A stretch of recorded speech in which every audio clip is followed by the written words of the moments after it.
Yeah, and we've all been guilty of that because growth is so addictive. You Mm, get such high dopamine dumps when it comes to seeing that top line revenue. That's why I say revenue is vanity, yes. profit is sanity. And the idea that you're always seeing these big numbers grow at the top, you're seeing more employees come on, you're seeing bigger vendor agreements and you feel like you're doing all these bigger things, but at the end of the day, it's not generating a higher degree of return.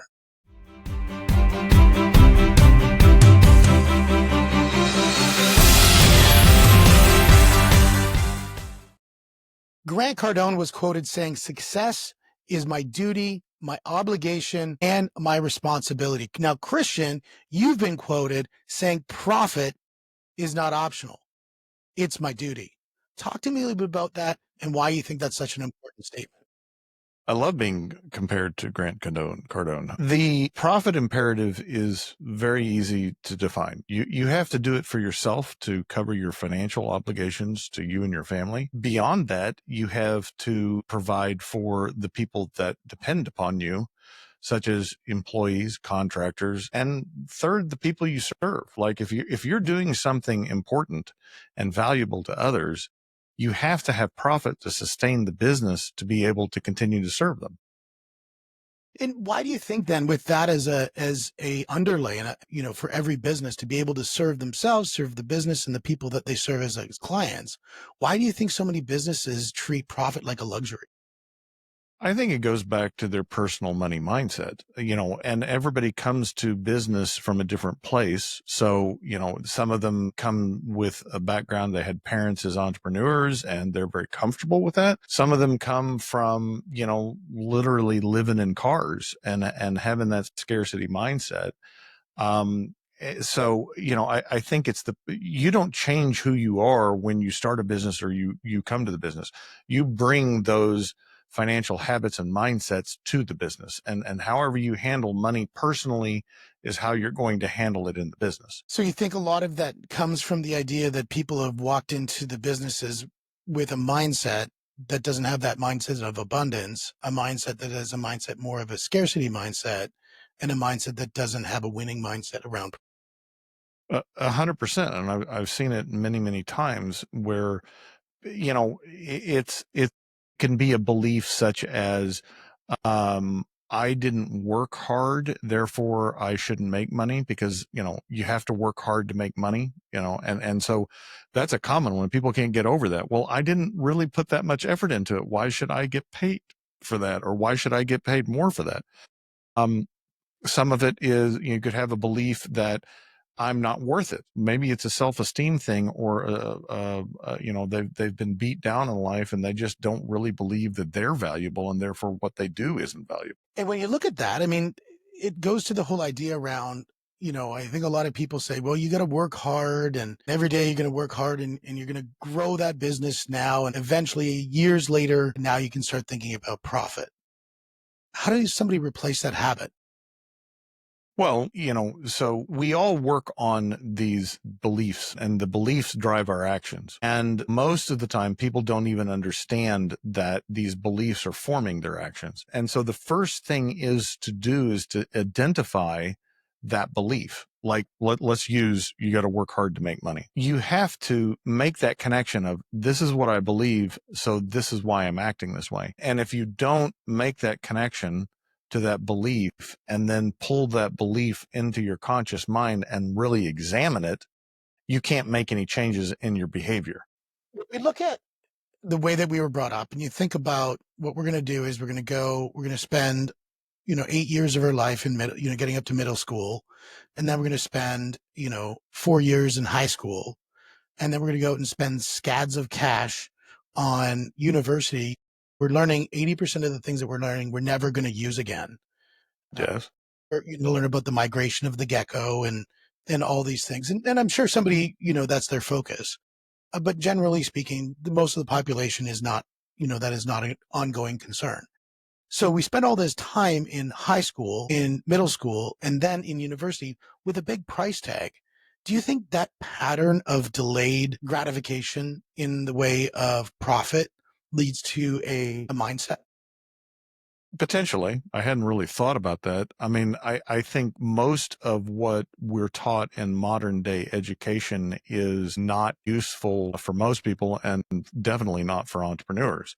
The education system works around convergent thinking, the recitation of facts. Very few education facilities teach people how to have divergent thinking and how to actually think for themselves, which that's absolutely required in an entrepreneur. And a lot of people have that trouble with that mindset shift of going from I'm an employee and I get paid and I do what I do to being an entrepreneur where everything is your responsibility. If it's not working, if you're not achieving what you want, it's up to you to do something about it. I think that goes, I mean, one of the things that's a huge important thing for me is helping people really get around the idea of agency.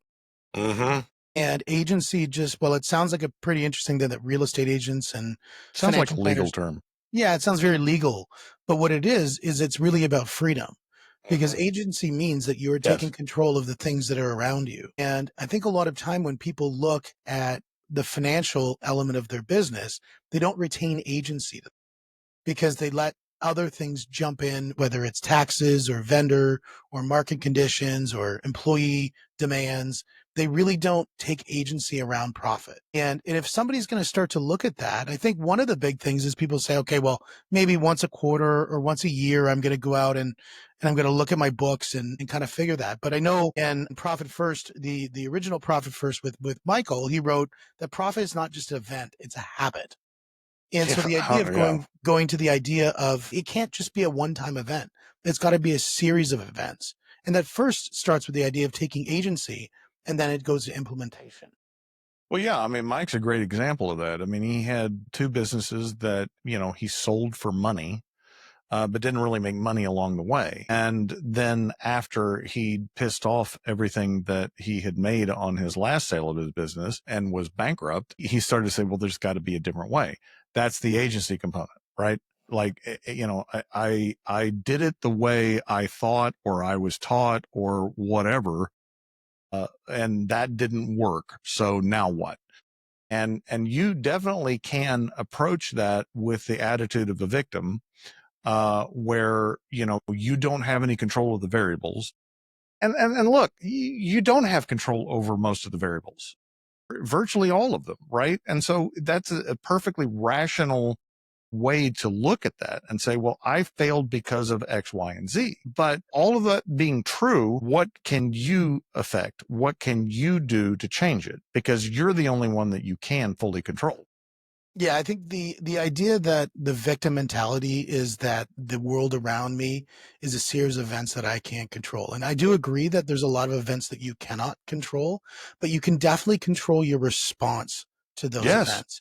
If there's a market shift, what are you doing to address it? If there's one of your key employees is decided to leave, what are you doing to solve that? What could have you done in advance in building out a bench to solve that? So some of these things that you could do to really build that out so that you have a habit of success, I think it's really important.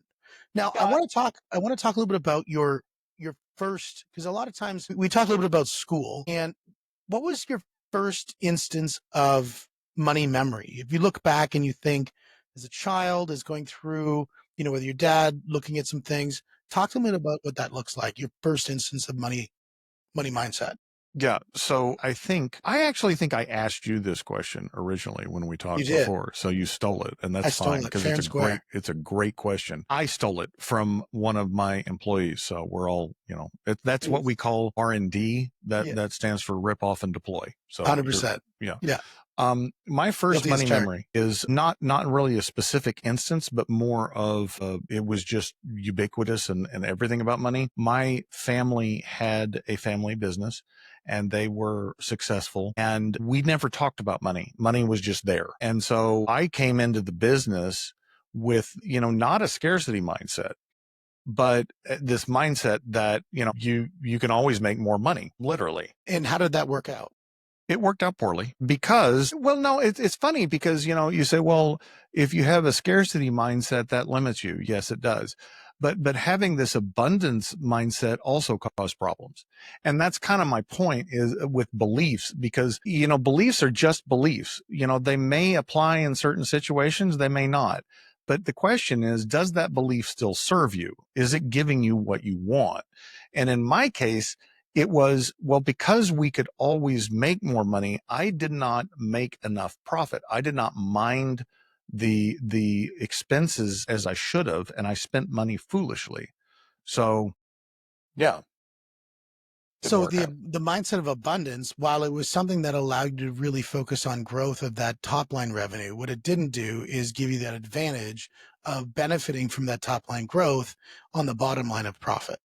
Yeah, and it was easily excused as I'm investing in the business. But what it looked like was spending money that was not effective on marketing and over hiring, because we're going to have growth. So, we got to have growth, so we got to have the people in place.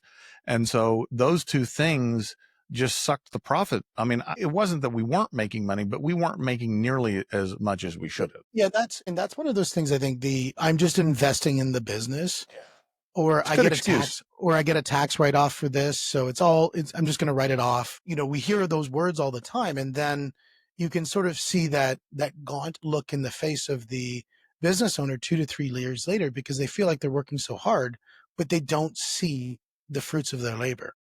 Yeah, and that's a real problem. And I've been in a room full of entrepreneurs where Vern Harnish, author of Scaling Up and Rockefeller Habits, the growth guy, as he touts himself, asked this room of entrepreneurs, how many of you could shrink by half and make more money and work less? And virtually everybody's hands went up.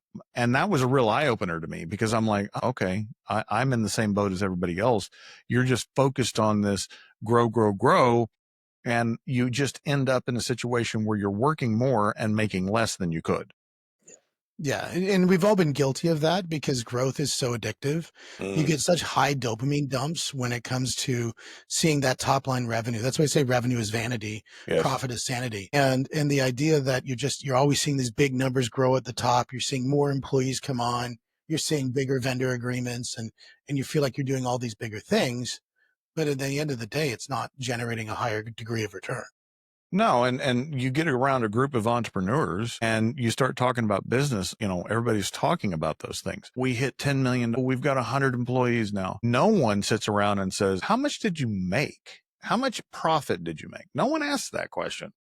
Yeah, and it's in the I'm heavily in the real estate space, and real estate agents are notorious for this, because what they'll do is they'll go even one step further. They're going to talk about transactional volume.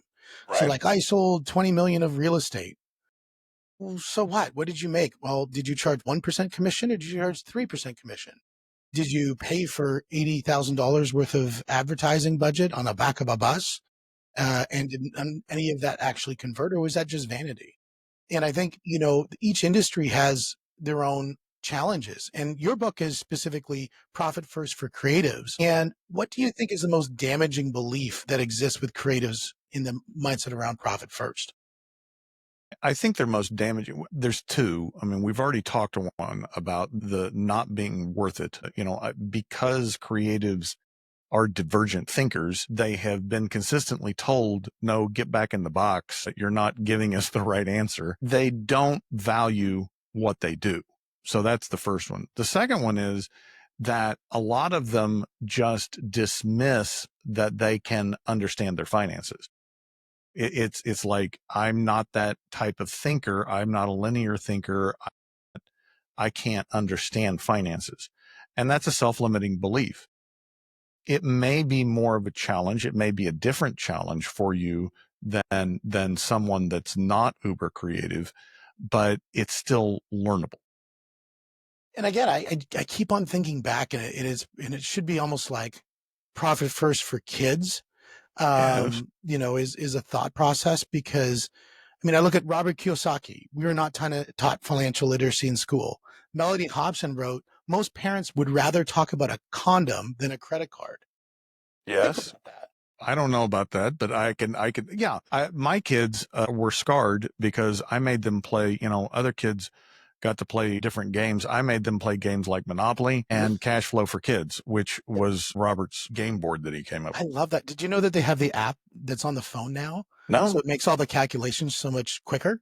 So the Nice. game can actually move at a good solid pace so you don't lose the attention of that 10-year-old. Yeah.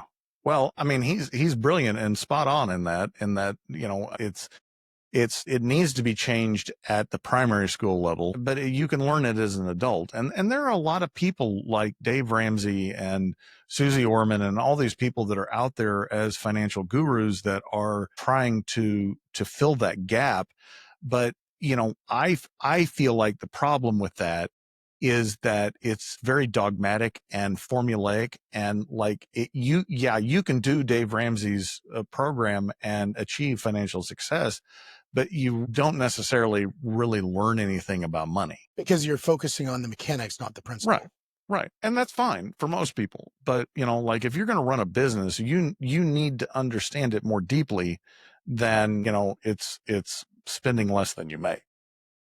Yeah, and one thing you talk about is just a very simple, easy to use. So guys, if you're a business owner, this is one tools kit that you could use right now very simply. And if you can't implement this tool, you have to look at your business in a very meaningful way.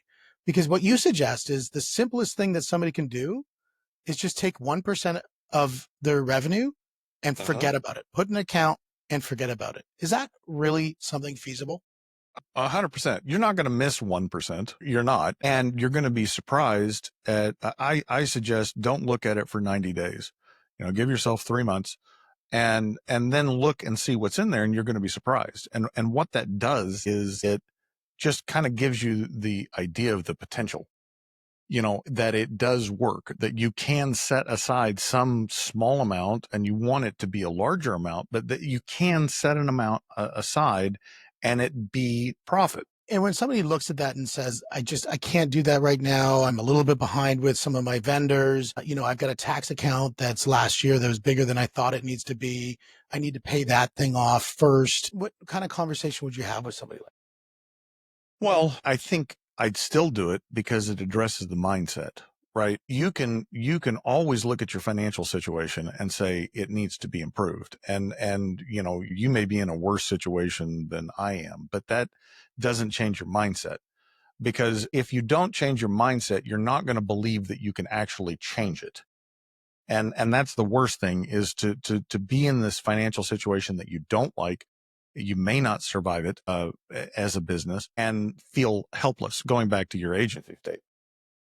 Yeah, I think in that situation, you're absolutely right. What they're doing is they're allowing those vendors and that sort of thing to control their business and how they manage their business, and thus lose agency. And what you're saying is, no, Yes. maintain that agency, create that 1% Yes. mentality that this is going to go away. I'm not even going to think about it. Yeah. And then after 90 days, you can say, okay, what am I going to do with this? All right. Am I going to pay those back taxes? And that shifts your mind into the right space of being proactive about it. So the ideal through Profit First is to develop a working capital account where that you have, depending upon your business, 2 to 5 months worth of working capital in your bank account. And at that point, you experience freedom as a business owner that you never knew was possible. And you really can start looking at your business proactively, because you're not reactive. It's not like, oh shit, I got to make payroll this week. It's okay. What are those things 3, 6, 12 months down the road that I need to be thinking about? Yeah. There was a guy that I knew a long time ago. His name was Paul Weigel, and he ran an insulation business. And this guy he was a funny duck, but he was a pretty smart cookie. And one of the things that he said is, he said most business owners get stuck on focusing on urgent tasks, not Yeah. important ones. And Yes. and the idea that urgency does not necessarily mean it's important. It just means it needs to get done. Where Yes. important means it's going to have long lasting impacts on your business. Yes. And that is, you're always going to have something urgent, right? The shift though becomes that you can start putting more of your energy and time into the important rather than the urgent. Now, when somebody's looking at building up the strategy around financial literacy in their business so they can understand, the first thing they do is they look at their technology, QuickBooks or whatever else they're using. QuickBooks did a study saying that financial literacy right now is so important. Why do you think people who know they need this, they know they have this, why is this a thing? Why is this something that shouldn't just be a standard? Well, I mean, it comes down to, I think at the base level is fear. And it's fear of failure, fear of being a fraud, that imposter syndrome is real. And, it locks us up. And, if you don't have the internal fortitude to, like I said, pull those beliefs out and say, okay, why am I acting this way? I'm acting this way because I believe this. Are you willing to set it down? Are you willing to replace it with something else that serves you better? That's hard work. And so the easy thing to do is to give in to that fear and stay where you are, even though you're miserable. Now, when somebody's looking at that and they're saying, okay, well, I need to now focus on it. I think you use the word clarity Mm. quite a bit. And you talk about profit first is not about cutting, it's about Mm-hmm. clarity.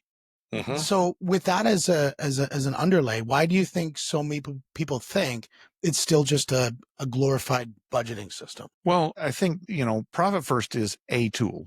And that's why I start with mindset in the book, because you have to change the mindset before you can effectively use the tool. Going back to like Dave Ramsey and Susie Orman, they just have a tool and they say, use this tool. Okay. But it doesn't do anything about the mindset. And if you don't change the mindset, you can't use the tool effectively. But I think, once you use that tool, you're going to get clarity in your finances and you can reduce expenses, maybe should reduce your expenses. But at the end of the day, that's only going to take you so far. The biggest lever in your business is your gross margin, and that the driver of that is pricing. So I think there's two things that every business owner should be focusing on, and that is their gross margin, a la pricing. Can I extract more value out of our customer? Can I deliver more value to my customer? And second is your direct labor efficiency. So how much gross margin are you receiving per employee? Because those two drivers right there will drive profitability magnitudes beyond anything else. 100%. And I see this. I'm looking at a food business that, really ensuring that the pricing value makes sense, because when they're recruiting on scale for sales reps, you want to make sure that you're amplifying success, not digging yourself a grave. I think, pricing is, I think Warren Buffett's when he said price is what you pay, value is what you get. Yes. And I think you were also quoted saying we don't get paid for bookkeeping, we get paid for delivering value. And Yes. so I want to, really address this is, what do you think the number one thing that entrepreneurs get wrong when they look at pricing? They think about it in terms of the business. They think about it in terms of their experience. They think about it in terms of what their competitors are doing, rather than having a deep, clear understanding of the problem that they're solving for who they're serving and what the value of your solution is. But that requires you to shift to think in terms of your customer. And, ideally it means you're having conversations with them. I came to the realization after being in this space for 27 years that people don't buy what we do. They don't buy any of the services we offer. What they buy is a feeling. And the feeling is one of financial clarity, financial peace. They're transforming their lives from being fearful, worried, to clear and safe. And that's what we're selling. That's what they're buying. Yeah. And I think that's, Patrick Campbell really talked about the idea that pricing is an exchange rate for your business value. And I think that is really important, is to focus on that value. I think most people, to your point, when they're making a decision, everybody thinks they always make a decision that is very logic driven. When in fact, really what happens is we're making emotional decisions that are Yes. backed by logic. So we Yes. find the logic that matches the emotional decision and we run with it. Yeah, and most business owners will suppress their pricing and rationalize it. I can't charge that much. I can't charge more, whatever. But that's in your head. That's not reality. The only person that can determine your value is the person that buys it. You can't. And that was a revelation to me. Like I can't force anybody to pay something, right? They're going to pay what they think it's worth. The question is, do you know what it's worth? Yeah, and again, that I think that for me, one of my favorite things to do is to work on people on their offers. And I think the offer is so important because if you have the right offer, it's an unstoppable offer and people will just always want to say yes. In fact, they'll say yes. And how do I get more? Because there's so much value. I said to this one lady, I said, okay, well, if somebody doesn't have any money, could you still sell them something? And the answer is, of course, if it has the right amount of value. And she said, well, I don't know about that. I said, okay, well, let me give you a sample here. If you get a Maserati, if you get a house in Florida on the water, you get a meeting with Warren Buffett for 3 hours, you get to sit with the president of your choice and you get 10 weeks holidays in your favorite vacation spot. And it's going to cost $10,000. Would you do it? Well, of course. Well, then it's just a value stack. So you just need enough value. They'll go beg, borrow, and steal to get that money to make that happen. Yes. And so it's just a value stack. So if the value stack is so great that what you're receiving is so much more than what you're paying, somebody's always going to say yes. So the inverse side, I guess, for you as a business is you got to make sure that value for what you're giving gives the value to business for what you're getting. Yeah, you'll figure that out real quick. If you're not delivering the value for what you're charging, no one's going to buy it, right? I mean, very simple. Now, one of the things I want to get a little bit of mechanics because I think mechanics are really important. So, guys, if you want to we're getting it into actual things that people could dive into when you're looking at your books to really hone in. Do you have some bad habits that really need to be fixed? And I know one that you talk a lot about is bank balance accounting and how that is a behavioral pattern for people who don't truly understand how a profit and loss statement works. Correct. Let's really define what that means and what the pitfalls of it are. I was talking to a creative last week, and he said when he first heard the term P&L, he didn't know if it was P-N-L or P and L. And so he had to go look it up, right? So yeah, bank balance accounting is what Profit First is driven on. And it meets entrepreneurs where they are because most entrepreneurs look at their bank accounts at least once a day.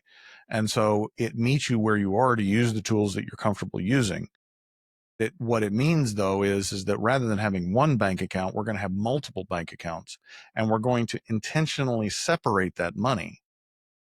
First is profit. That's where that 1%, to try the process. But the first thing is to set aside your profit, and essentially everything else is left to spend. And that's the key. But what I found, and I've experienced this in my own business since we've used Profit First, is that when money goes out of that profit account, you've got to transfer money back because you don't have enough to spend money. It is a red flag. It is a warning. It's not failure. What it's telling you is that it's not working the way you thought it was working. And that gives you a point to go back and start investigating. Well, why? So in this model, what you're saying is somebody who's used to a bank balance style accounting is you can kind of really double down on that because you can say, look, this is what you're used to. We're just going to walk to where you go. So when it leaves this bank account, it's now off this component of the P&L. It's onto the next component. So this is where our gross revenue comes in, and this is our deposit account. Our deposit gets shipped to our operating account, gets shipped to our expense account, and gets shipped to our profit account. Does that sound right? That is exactly right.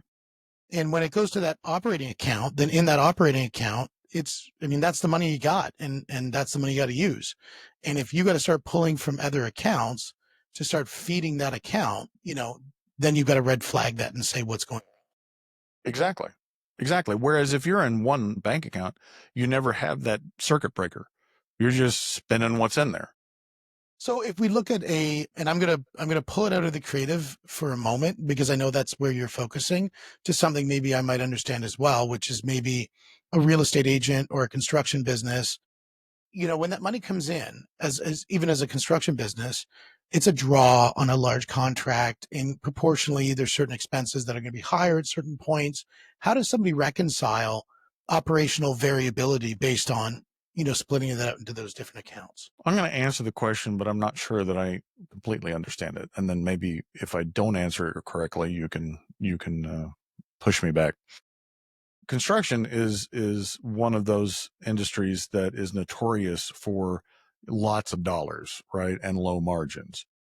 And Mike talks about in his book, like a construction company that's doing $5 million in revenue, but 4 million of it is going right back out to subs and materials and everything else. So really you don't have a $5 million business, you have a $1 million business, because none of that money was ever yours, and managing it as a $1 million company rather than a $5 million company. But, I think operationally, if you have a plan, like you think that you can make 10% profit, if you set that aside up front and you go about the day and weeks running your business and you have to dip into that 10%, something's wrong. First of all, I think you really explained something that's so critical for people to understand, is what truly is the size of your business. This is something that we do in our mortgage business. Yes. We have a bunch of agents, and we separate the revenue that comes in from them that just washes back out to them as a completely separate account than the stuff that's our operating account. It's almost like in the real estate world, they would call it a trust account that you would put into that space, and that's not my money. That just comes in and goes out. And then where it comes into the leftover that comes to the brokerage, whether it's a split or a monthly payment, that's actually the true reflection of the size of our business. Yeah. And that's what you should base your percentages in profit first off of, not the top five, not the 5 million, because that's not a real number to you. As a matter of fact, Mike calls it real revenue. Like, so, the $1 million that's left over after paying the subs and everybody else, that's your real, that's your real revenue. I call that gross margin, but it doesn't matter what term you're dealing with, but that net is really what is the profit driver of your business. Yeah, and I think for a lot of people that's going to be a hard thing to reconcile because they're so used to about talking about their big business, whereas they actually have a small business inside a big operating concern. Yeah, and we've gotten to the point now where in our company where we don't care about the top line. I mean, we account for it, we measure it, but the most important number is the gross margin. Is the gross margin number going up? Because that's the only thing that matters. So when you're looking at your gross margin, and guys, just to really get the detail on the gross margin, if we look at revenue, so you have $1 million coming in, then you're looking at your cost of goods sold. And then after that, that's what's getting to your gross margin. And then you have your expenses, and then you have gross profit. Is that a good Yes, that is a depiction? good description. For a So this is, non-accountant, I give you an A+. well, I thank you. And when we look at the cost of goods sold, let's play that out for a little bit, because this is something I've argued with accountants many times, as to what should exist in the cost of goods sold and what should not exist in the cost of goods sold. Good question. My belief, and correct me if I'm wrong on this one, my belief was that if I have somebody who's doing work where their work is directly tied to something that has something is sold and they need to perform against that contract or whatever else it is, that is cost of goods sold. And so if Yes. somebody is, say, 50% of the time out on jobs, if we talk about construction, that's cost of goods sold. If it's 50% of the time in the office organizing paperwork or, loading and unloading the truck, that is fixed expenses. Yes, I would agree with you conceptually.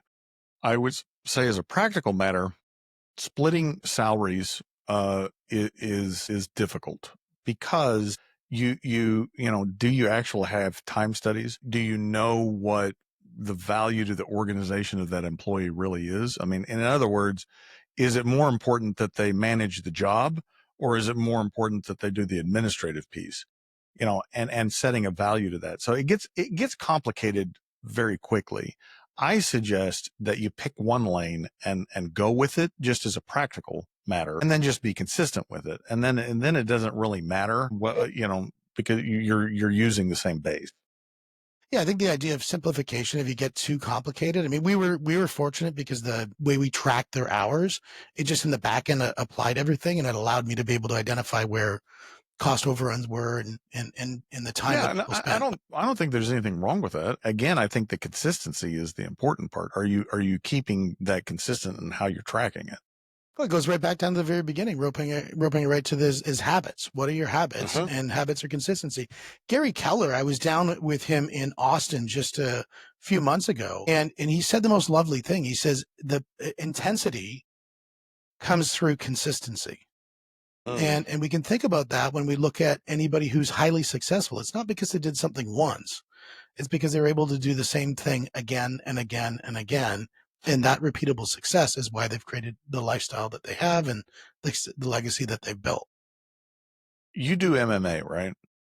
Yeah. I love Bruce Lee's quote of fear not the man that can do 100 kicks, but the person that has practiced one kick, 1,000 times. That's a paraphrase. I don't know what exactly he said, but it is the idea that, that person that's got one good thing is much more valuable, dangerous, whatever context, than the person that knows a little about a whole bunch.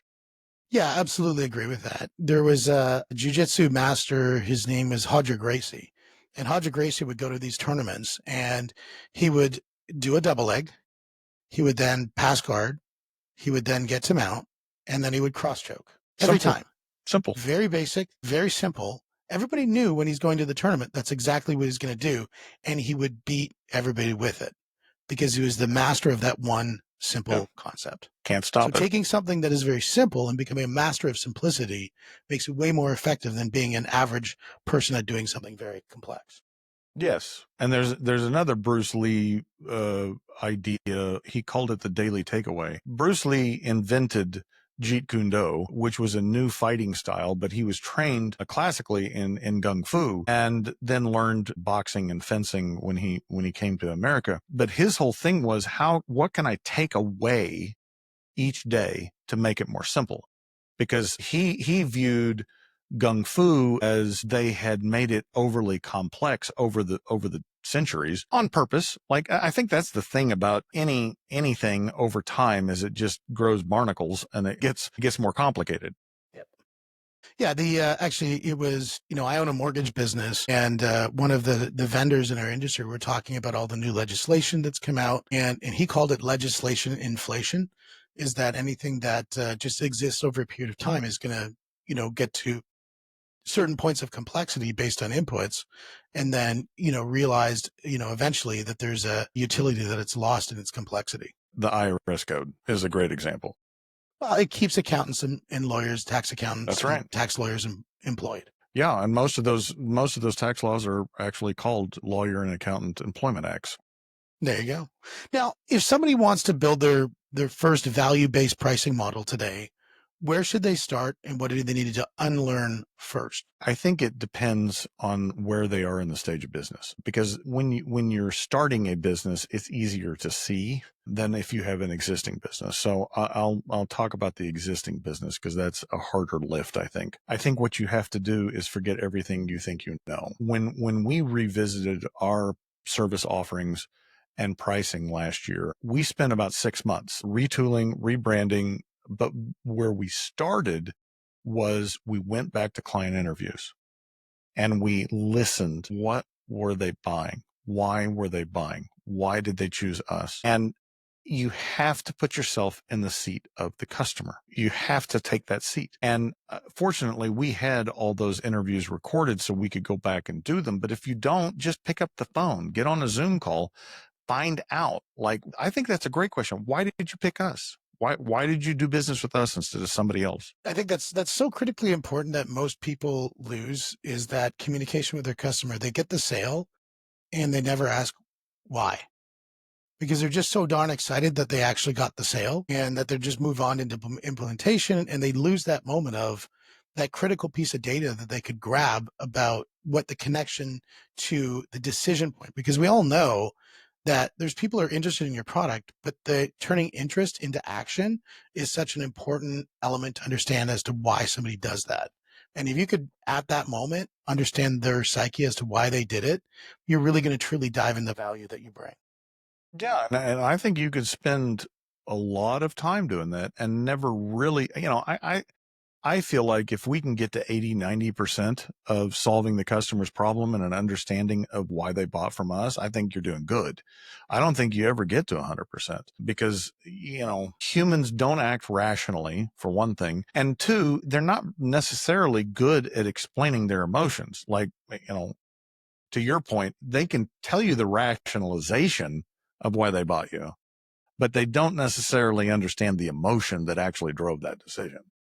Yeah, absolutely. And I think, when people are looking into their customer journey, I think number one, that is a huge one. But the other thing too is there's other key indicators that you talk about that people don't really spend time on.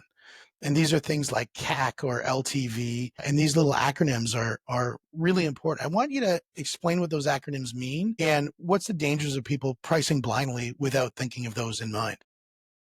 Yeah. So I think from a marketing standpoint, business owners don't really have an expectation of success with money that's spent on marketing. Whether you're hiring an agency, you're doing it yourself, it doesn't matter. But some of those things that I think are critical to look at are the two you mentioned. One, lifetime value of customer, that's LTV. So how much is that customer, the new customer that you acquire, how much are they going to spend over their lifetime with you? Okay. And, you probably don't know what that number is. You may have to do some work and research to figure that out. But then the second is the cost of acquisition, or CAC, is how much did it cost you all in to bring that person on board, and understanding that relationship between those two. So in our business, our clients tend to stay with us for a very long time. So they have a very high lifetime value, but our cost of acquisition is also very high. And so, you can say, well, it makes sense to spend that money because it's worth so much. If I just throwing numbers out there, if I have to spend $10,000 to get a client that's worth $100,000 to me, yeah, that makes sense. That's a no brainer. However, that $10,000 may represent their entire first year revenue with me. And so like I've got to outlay the cash before I get paid back, right? So it's understanding the dynamic between those two really gives you insight then to go and how you spend your money. One thing that I think a lot of SaaS businesses don't really take into consideration is the lifetime value.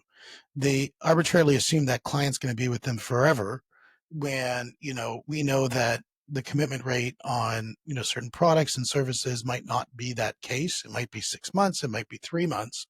And if you're pricing for somebody to be there with you for the next 3 to 5 years, just assuming your churn rate is going to be at, an all-time low, it sets up for very unrealistic expectations. Yes. And technology is going to change and you don't have the actual history. I mean, you assume 3 years. I have the benefit of actual history. So I know how long they stay with. But if you're making assumptions because it's a new product, new service of how long someone's going to be with you, you better be pretty conservative. Now, I want to pivot into uh, somebody's now got their really understanding of their lifetime value of their customer. They understand the cost of acquisition, so they've got a nice little model built out. They have the money coming in, and they want to keep into that system of success. And I firmly believe that people have motivation to kind of get them going on things. It's kind of like the kerosene on an already burning fire. They've got discipline, which is that those embers that keep on burning, and then they have that willpower, that kind of keeps them going, which is those wins. So that would be your marshmallows or your s'mores that get cooked or your hot dogs or whatever. There's moments that kind of keep you sitting in front of that fire so that things are going. You said that your mindset went from like scarcity to vault building. And I want to talk about vault building. And what did it feel like the first time you opened a profit account and saw real money actually sitting in there untouched? Well, the first time we did it was back when my brother was my partner and I had a third partner and the business was an absolute mess. And we did it and we got to the end of the year and we had some expense that we thought we wanted to spend it on, but we were trying to decide. And my brother said, well, we have this money that's in the profit account. And I'm like, oh, I completely forgot about that. Right. And because it wasn't on online bank access, I didn't see it. It just wasn't top of mind. And that's exactly what the mindset you want. Now, I didn't take the right action. We spent the money when I don't think we should have. I mean, that was profit set aside for a purpose. And that's how you get into that loop of, well, I'm just investing it in the business. Well, that's bullshit most of the time. It's a rationalization. Well, that's where I think you were saying, like, profit isn't what's left, it's what's planned. Exactly. It's what you set aside up front. And so did you reinvest that money? I spent it on something. I don't even really remember what it was. But, the point was we never got profit first right because when we first implemented it, because frankly, the business was not profitable enough to support 3 partners. At the end of the day, that was the fundamental problem with it. Implementation of profit first was a nightmare because we had like 6 different entities. And now that becomes like 30, 40 accounts, bank accounts. And because we weren't making the money that we needed to support the 3 partners, we were constantly moving money around. And so like it defeated the whole purpose. So yeah, I go into this in the book. I mean, like I have screwed up profit first. I have done all the things wrong with it. So that you could do with it. So learn from my mistakes. I mean, the idea of standing on the shoulders of giants is so that you can look above what normally would be in your way vis-a-vis the work that they have done. And usually it's the work that they've done wrong.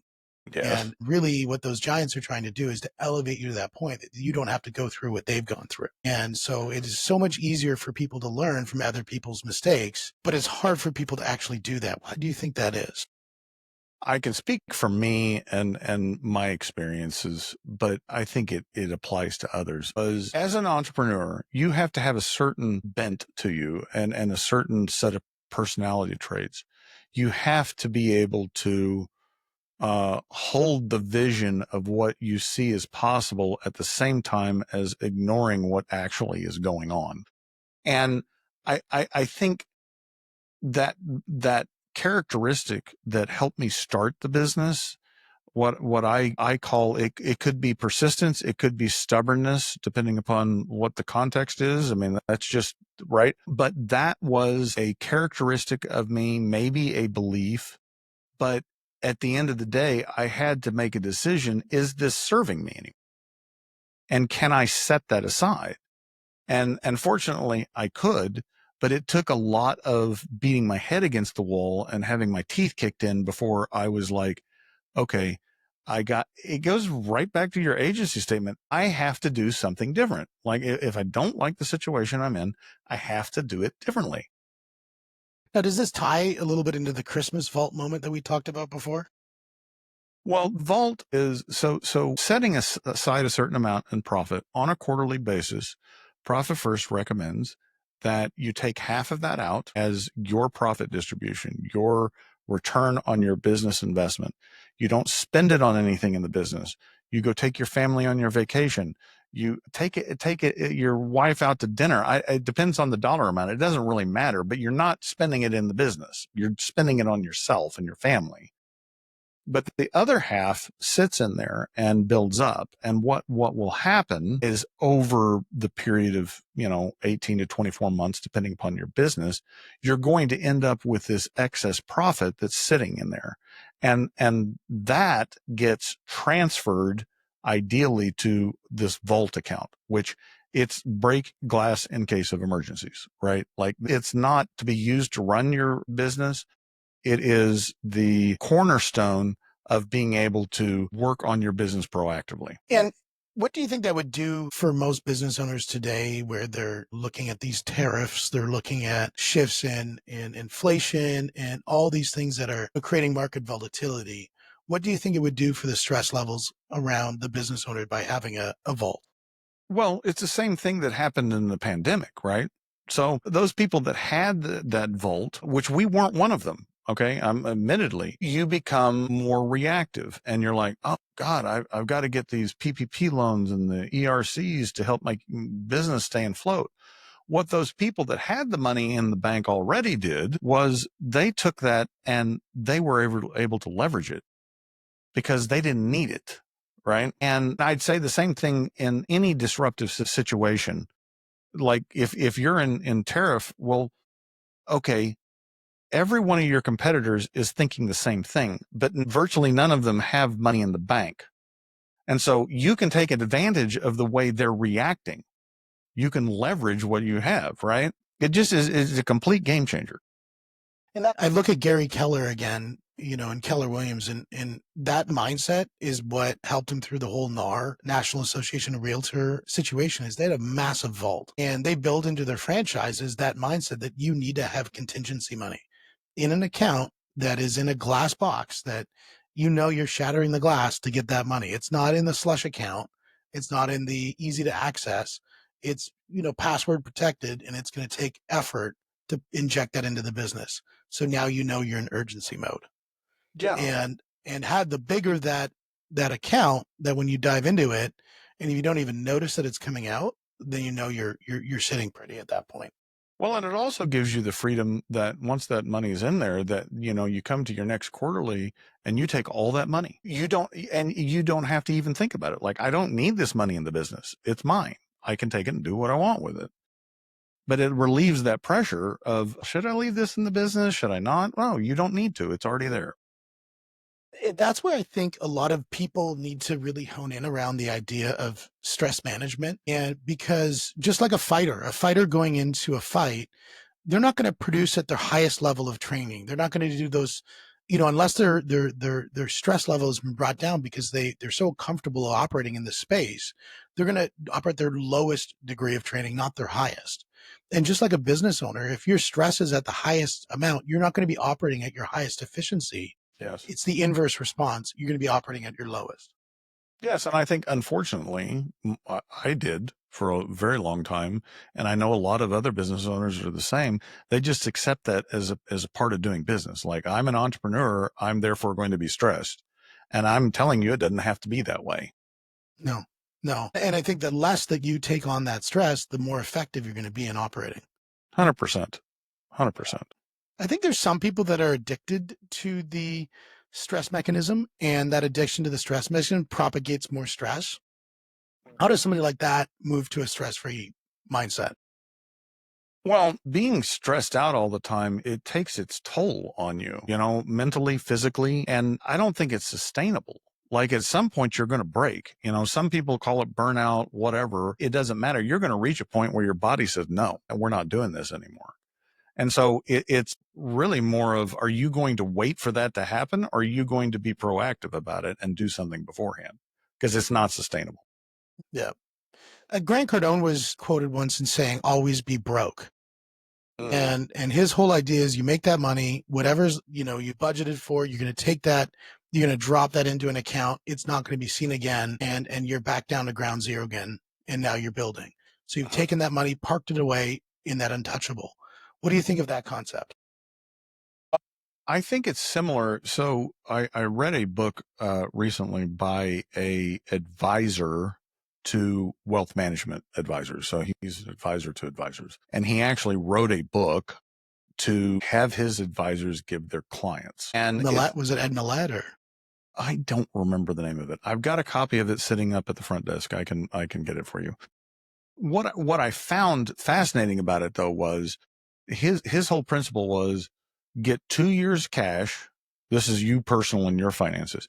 You get 2 years cash so that you know that if you don't have any money coming in, you've got 2 years to live, right? Cover your basic expenses and then invest everything else and invest it, prudently, but aggressively. Like in his situation, talking to individual investors is put it all in stocks because that's going to give you your highest rate of return over time. And you have this cushion that you can write out. You don't need to take it, right? But I think it's a very similar thing that you need to be, once you've accumulated profit, you need to decide what you're going to do with it.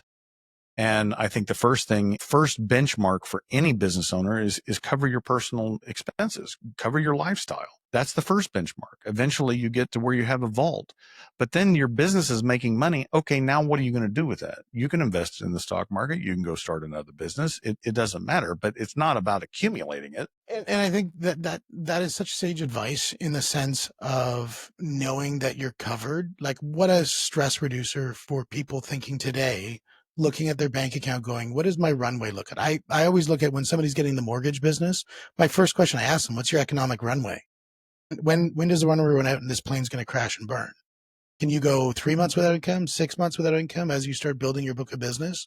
What can you do? When do you need that first pay before everything collapses?